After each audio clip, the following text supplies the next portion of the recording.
Hello, this is Harlan. Now I'm going to tell you about Jesus' television station.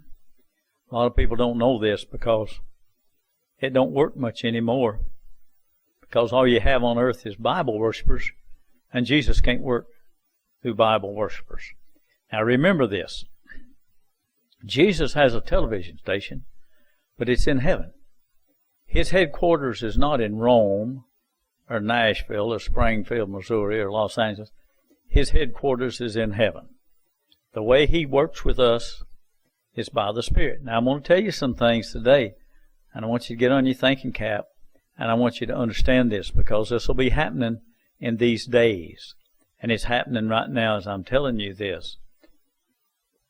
Jesus controls his kingdom from heaven by the Spirit. Now I want to tell you some things that I want you to think about. They're in history.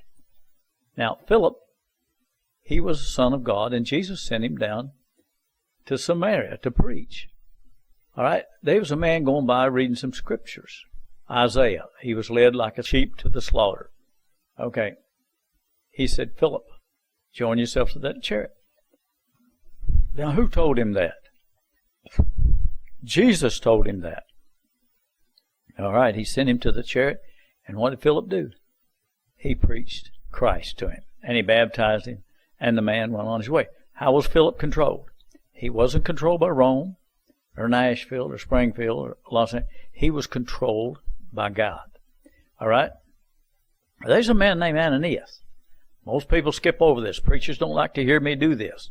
I do this to their peril because they can't do it. Now, there's a man named Ananias. And Jesus had met Paul on the road to Damascus, and his eyes were blinded. And so he had a disciple there, and his name was Ananias. He said, Ananias, he said, I want you to go over and lay hands on Paul. He's seen you coming in a vision. Now, how did Jesus do that? Paul already, he was blind, but he already seen Ananias coming over there in a vision. Now, think about that. This is Jesus' television station.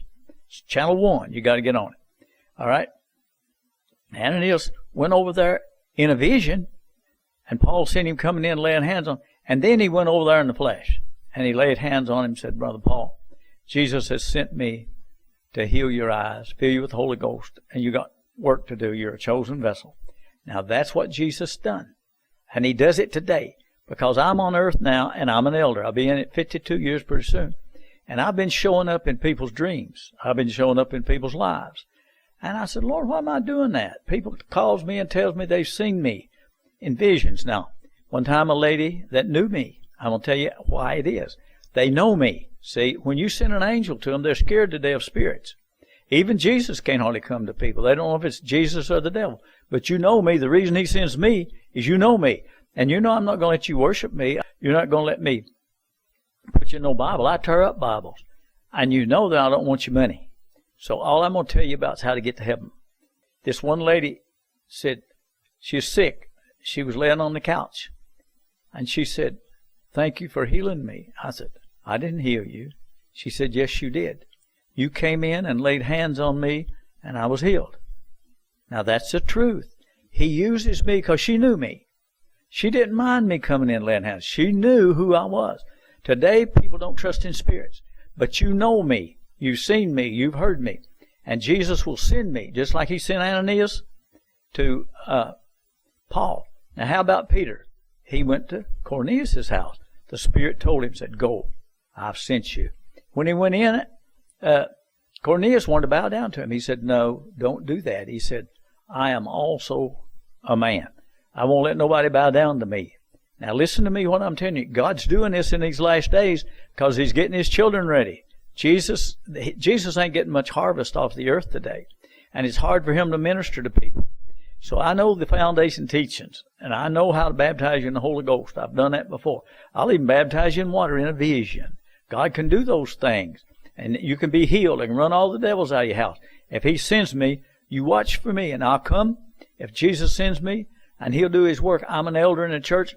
A lot of these young Holy Ghost children, they don't understand. He may be sending some of you pretty soon. So you'll know us because we people that's not controlled by Bibles. Now, Paul, he was praying. And a man stood up in a vision and said, come over into Macedonia and help us. Where do you think Paul went the next day? He headed out for Macedonia. That's Jesus' television. He put that man on vision, put him in Paul's mind, and he went over and he preached the gospel and had great churches in that area. So this is the way it is. Now Harlan is a man that y'all know. If he sends me, and some of you seen me in dreams and things, when I come, I'm going to put you in the truth. I'm going to lay hands on you and the Holy Ghost will come upon you. I'll baptize you. We'll find a swimming pool, a lake, a river, an ocean. 2/3 of the earth is water. We'll find a place and I'll baptize you in the Spirit and in the Holy Ghost. And God will get his work done if he has to do it that way. Because you see, he can't send none of these other people. See, if Jesus cannot control people today, then they're Bible worshipers. That's why he can't control them. See, if Jesus cannot control from heaven, then he's not a ruler. If he's not a king. If he don't have nobody on earth that he can control, then he's not a king on earth. You see what I'm saying? Just like if you're going to call the elders of the church today, the only one you're going to call is me. And I'll come in there and I'll anoint you and heal you, and God will help you if you got the heart and you love God. I'll come to you because you know that. Now, if you're a ruler and you don't have anyone to rule, then you're not a ruler. Like when Satan told God, said he come from walking to and fro throughout the earth. He said, how about Job? Well, today Jesus said, how about Harlan? I can send him because he loves me. He don't want nothing but me. Now think about if Basoph comes to you. If Basoph comes, what's Basoph going to tell you? He said, you got to be baptized in water because Jesus said so in the Bible. So he's going to put you in the Bible. So he's controlled by the dragon. If John Hagee comes, if Joel Osteen comes, or Benny Hinn comes, they're going to all put you in the Bible. They want you in their church, paying them 10%. That's the way they think. Now, I don't think that way. All thing I want to see you is with God and be with him forever. And that's all I want. I want to do God's will. He told me, feed these little sheep. I pray for y'all every morning, you little Holy Ghost people. So if you see me coming in, you know me. I'm not going to take nothing from you. Keep your own money. I don't want your money. But listen, he's doing a new thing. This is the mind. I have the mind of Christ. And today it's back again like it was no day. He's got some people that he can send now. He can send men. There's a few more Holy Ghost people that's getting grown up now. And they can come whenever he says. So call on the Lord and say, Lord, send the elders of the church. And I'll come. And I'll come on Jesus' television. And I'll pray for you. He'll heal you, fill you with the Holy Ghost, and run all the devils out of your house. And we're going to make it one way or another. Jesus will not give up. If we don't give up, he will heal us, love us, and make us powerful, and we'll be sons and daughters of God. The Bible is the mark of the beast.